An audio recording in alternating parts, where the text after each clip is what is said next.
Hello बच्चों, class 10 question number 6 9.1.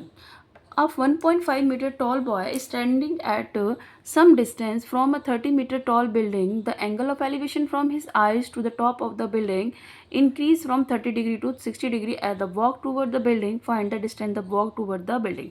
देखिए क्या कहते हैं, कहते हैं कि ये आपकी बिल्डिंग है, ये आपकी बिल्डिंग है पूरी 30 मीटर की. तो यहाँ पे एक बच्चा कुछ दूरी पे, यहाँ पर एक बच्चा खड़ा है. पहले वो एंगल ऑफ एलिवेशन यानी कि बिल्डिंग के ऊपर टॉप पर देख रहा है तो 30 डिग्री का थीटा बनेगा.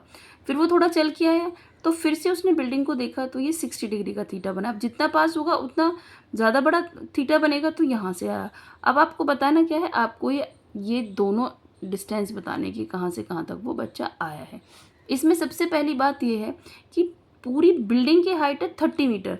अब पूरी बिल्डिंग की हाइट 30 मीटर है तो 1.5 मीटर का तो बच्चा भी है. तो 1.5 मीटर का जब आपका बच्चा है तो 30 में से 1.5 माइनस अगर आप करोगे तो आपकी टोटल हाइट आपकी इतनी ए और बी आपकी निकल कर आएगी. ये ए बी सी थीटा बना डी. ये डी और सी को वाई मान लिया है और सी और बी को हमने एक्स मान लिया है. तो इसमें height total in triangle A B की टोटल हाइट है 1.5. ठीक है, 1.5 1.30 में से माइनस 1.5 होगी. टोटल हाइट ए बी में से टोटल हाइट माइनस 1.5. तो 30 मीटर में से 1.5 आपकी जो है हाइट माइनस हो गई. तो ए बी की हाइट यहाँ से यहाँ तक हाइट कितनी आई, 28 मीटर. कितनी आई, 28 मीटर. यहाँ से यहाँ तक 28 मीटर हाइट आपकी आई है. थीटा बनेगा 60. बी सी को हमने माना है बी सी, पहले ए बी सी लिया है ना, तो बी सी को हमने माना है एक्स. थीटा 60 है. अब थीटा 60 कैसे बनेगा, देखिए हमें पहले वही चीज़ें देखनी है.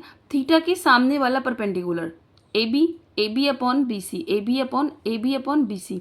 अब A B upon B C क्या है, परपेंडिकुलर अपॉन में हाइट, परपेंडिकुलर अपॉन में बेस, परपेंडिकुलर अपॉन में बेस. परपेंडिकुलर अपॉन बेस किसका होता है, परपेंडिकुलर बेस होता है 10 का. ये देखिए, पंडित बद्री प्रसाद हर हर बोले, सोना चांदी तोले. तो परपेंडिकुलर बेस. पापा बीड़ी पियोगे, हाँ हाँ बेटा सुन छोटू तो चुप रहा. ये दो तरह की कैसी भी आप एक फनी उस तरीके से भी तैयार कर सकते हैं और एक वैसे भी तैयार कर सकते हैं.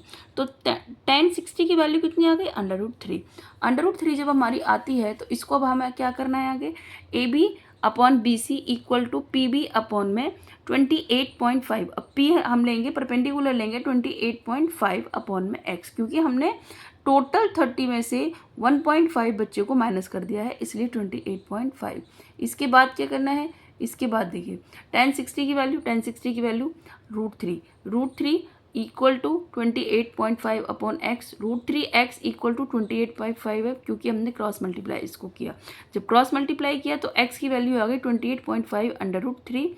नीचे आ गई. अब इस नीचे आते ही इसको क्या किया, रैशनलाइज द डिनोमिनेटर. जब रैशनलाइज द डिनोमिनेटर कर दिया, अब क्या हुआ, रैशनलाइज द डिनोमिनेटर करने के बाद 28.5 √3 अपॉन में 3 को कट करेंगे, 3 9 ज़ा 27, 3 9 ज़ा 27 बचा 1 और 3 5 ज़ा 20, 3 5 ज़ा 15. तो 9.5 √3 मीटर. अब की आ गई एक्स यानी कि सी और बी. अब क्या करेंगे, ए बी डी पूरा एंगल ले लेंगे, ए बी डी पूरा एंगल क्या ले लेंगे, अब की बार हम ए और बी और डी, ए बी डी पूरा एंगल लिया.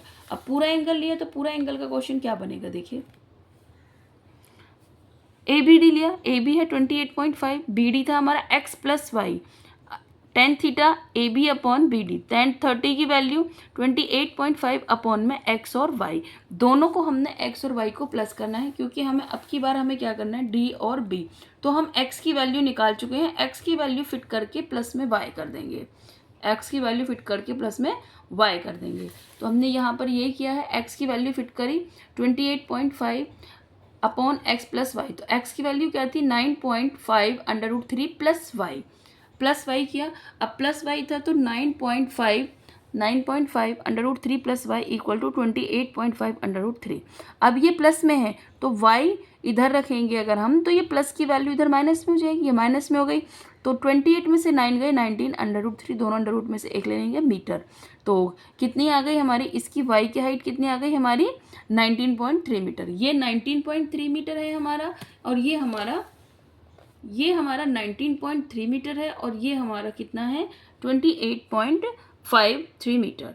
ठीक, ये दोनों अलग अलग हाइट हमारी आ गई हैं। अगर इनको दोनों को प्लस करना है तो इन दोनों को उठा के प्लस कर दीजिए, इन दोनों की हाइट आ जाएगी।